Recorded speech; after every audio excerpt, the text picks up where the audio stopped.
السلام علیکم جمشید بھائی څنګه ښه جوړې ټیک ټاک خیر دی جمشید بھائی دا موږ سره پرون دا سویه کلنګه شوې ده او یعنی په اووم تاریخ باندې شپږمه میاشت 2024 دا درې بچي راوړي دي ما وی چې تاسو ته ویډیو وکړم او درلیږم درته دا سویه کلنګه شوې ده او دا زما فارم دی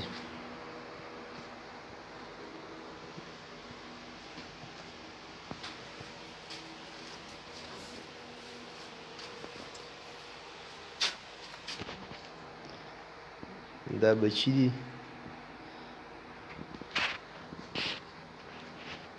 دا دې پنجره کې هم دا دي ډبل پنجره ده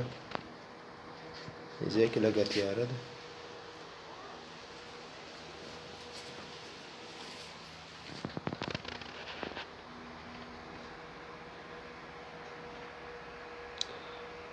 عبید مردان والا